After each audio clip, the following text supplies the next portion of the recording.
Welcome back to another video. Today I'm back explaining all the captains. Leonard Burns, former captain, uh, squad 1, of course, impeccable, the GOAT, the betrayer, Leonard Burns.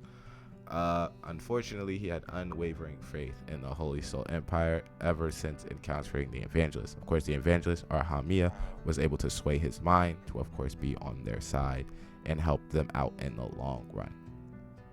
Anyway, of course, we know Leonard was quite stoic and anything. And of course, as a child, he grew up during the Holy Soul Temple and mostly didn't see all the evil. He was a priest first before coming into the Fire Force, and then of course being insanely powerful and having his pyrokinetic ability, was able to climb the ranks and become the captain of Fire Force Company 1, which works closely with the Holy Soul Temple anyway, with Leonard being a veteran fire soldier who has made a name for himself through his abilities in slaying countless infernos, with his ignition ability be considered fire incarnate, befitting his muscular frame. Burns possesses tremendous strength and durability and can execute devastating blows against his enemies while withstanding astonishing degrees of damage. Also, he wasn't trying to kill Shinra. At the end of that fight, he's really not trying to kill Shinra.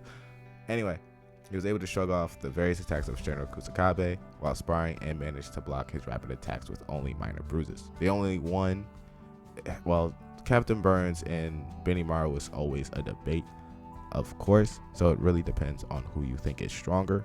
Benimaru is called the strongest person in the Fire Force thing, that is statements, but Captain Burns has more of the feats, but maybe Captain Burns in his prime. Anyway, he's a master hand-to-hand combatant and he has immense durability. Of course, Captain Burns' ignition ability is called Voltage Nova.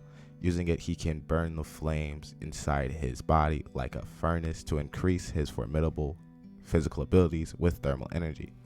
As his ignition stays active, Burns' firepower increases with time, and as he continues to use it and his heat rose, Burns could enter a new stage. Of course, he can go up to, I think, stage 5. I'm not quite sure. Anyway, as he continues to use it, his gets to a new stage, increasing the level of heat he exudes and increasing the level of damage he gives off from his attacks. As well, with his immense strength increased while using Voltage Nova.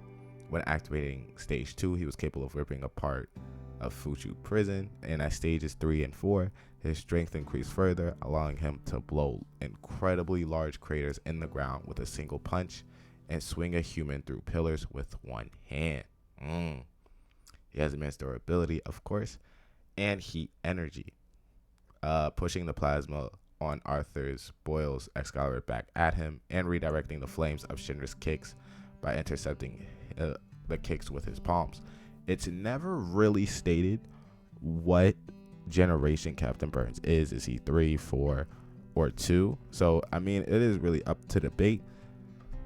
You could debate that in the comment section below. He may be a mix of 2 and 3, but I explained those in my other videos.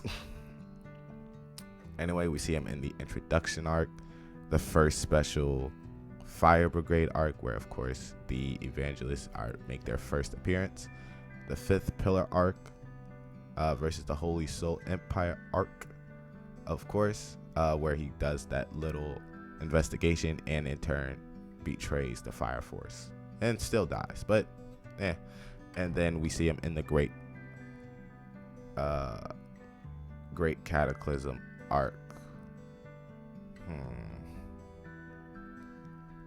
Oh, my fault, spoilers. But we do see him in the last arc in various circumstances. Anyway, like, subscribe. Let me know if you enjoyed this video. If not, you can watch the reaction video, and if you don't like that, you can watch the shorts. If you don't like that, you can vote on the post.